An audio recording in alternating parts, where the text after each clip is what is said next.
कार्तिक मास महात्म्य कथा अध्याय 5। बोलिए शिव गौरी पुत्र कार्तिकेय महाराज की जय। जय हो कार्तिकेय महाराज। प्रभु मुझे सहारा है तेरा, जगत के पालनहार। कार्तिक मास महात्म की कथा करो विस्तार। राजा व्रत बोले, हे नारद जी, आपने कार्तिक मास में स्नान का फल तो बताया, परंतु अब अन्य मासों में विधि पूर्वक स्नान करने की विधि, नियम और उद्यापन भी बताइए। देव ऋषि नारद ने कहा, हे राजन, आप भगवान विष्णु के अंश से उत्पन्न हुए हैं, अतः यह बात आपको ज्ञात ही है, फिर भी आपको यथाचित विधान बताता हूँ। अश्विन मास में शुक्ल पक्ष की एकादशी से कार्तिक के व्रत करने चाहिए। ब्रह्म मुहूर्त में उठकर जल का पात्र लेकर गांव से बाहर पूर्व अथवा उत्तर दिशा में जाना चाहिए। उसके बाद जो मनुष्य मुख शुद्धि नहीं करता, उसे किसी भी मंत्र का फल प्राप्त नहीं होता। अतः दांत और जीभ को पूर्ण रूप से शुद्ध करना चाहिए और निम्नलिखित मंत्र का उच्चारण करते हुए दातुन तोड़नी चाहिए। हे वनस्पति, आप मुझे आयु, कीर्ति, तेज, प्रज्ञा, पशु, संपत्ति, महाज्ञान, बुद्धि और विद्या का प्रदान करो। इस प्रकार उच्चारण करके वृक्ष से 12 उंगल की दातुन ले। दूध वाले वृक्षों से दातुन नहीं तोड़नी चाहिए।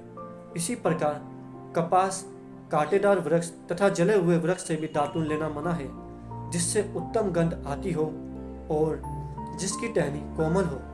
ऐसे ही वृक्ष से दंतावन ग्रहण करना चाहिए।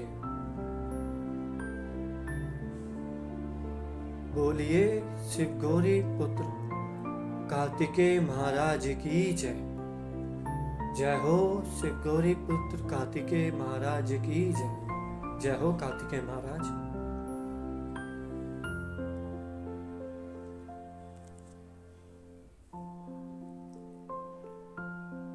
प्रतिपदा, अमावस्या, नवमी, छठी, रविवार को चंद्र तथा सूर्य ग्रहण में दातुन नहीं करनी चाहिए। तत्पश्चात भली भांति स्नान करके फूल माला, चंदन और पान आदि पूजा की सामग्री लेकर प्रसन्नचित्त व भक्तिपूर्वक शिवालय में जाकर सभी देवताओं की अधर्य, आचमनीय आदि वस्तुओं से पृथक पृथक पूजा करके प्रार्थना एवं प्रणाम करना चाहिए। फिर भक्तों के स्वर में स्वर मिलाकर श्री हरि का कीर्तन करना चाहिए।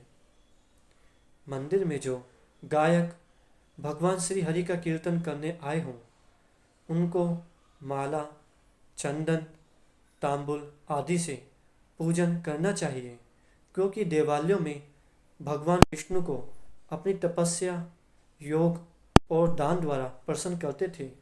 परंतु कलयुग में भगवत गुणगान को ही भगवान श्री हरि को प्रसन्न करने का एकमात्र साधन माना गया है।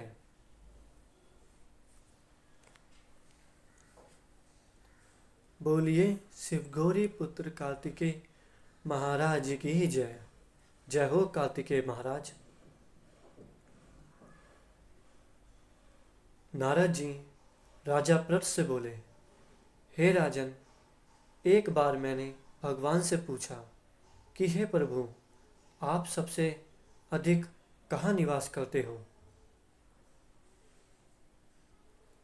तब प्रभु ने कहा उत्तर देते हुए, हे नारद, मैं वैकुंठ या योगियों के हृदय में ही निवास नहीं करता, अपितु जहाँ मेरा भक्त मेरा कीर्तन करते हैं, मैं वहाँ निवास करता हूँ। जो मनुष्य चंदन, माला आदि से मेरे भक्तों का पूजन करते हैं, उनसे मैं ऐसी प्रीति होती है जैसे कि मेरे पूजन से भी नहीं हो सकती।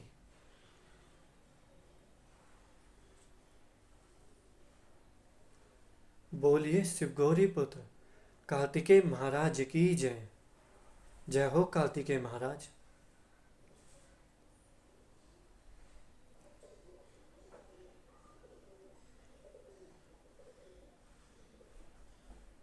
एक बार फिर बोलिए। कार्तिकेय महाराज की जय। जय हो मेरे कार्तिकेय महाराज, जय हो कार्तिकेय महाराज।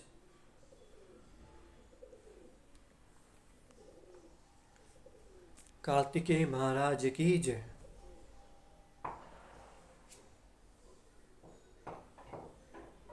नारद जी ने फिर कहा, शिरीष, धतूरा, गिरजा, चमेली, केसर, कंधार और कटहल से फूलों व चावलों से भगवान विष्णु की पूजा नहीं करनी चाहिए।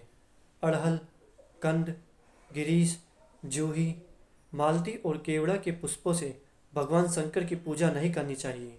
जिन देवताओं की पूजा में जो फूल निषिद्ध है उन्हीं से पूजन करना चाहिए। पूजन समाप्ति के बाद भगवान से क्षमा प्रार्थना करनी चाहिए।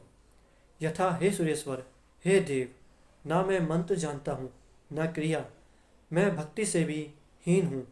मैंने जो कुछ भी आपकी पूजा की है उसे पूरा करें और इस संपूर्ण कथा को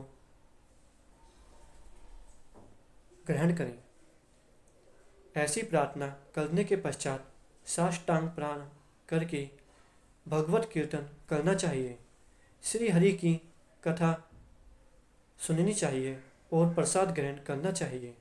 जो मनुष्य उपरोक्त विधि के अनुसार कार्तिक व्रत का अनुष्ठान करते हैं वह जगत के सभी सुखों को भोगते हुए अंत में मुक्ति को प्राप्त करते हैं।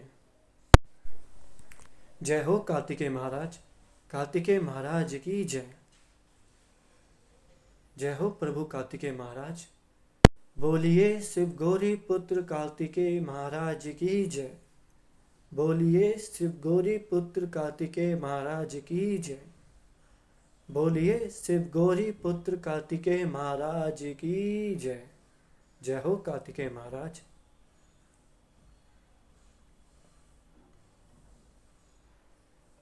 सब भक्तों पर अपना आशीर्वाद बनाए रखें और इस कथा को संपूर्ण ग्रहण कीजिए। सकी मनोकामनाएं पूर्ण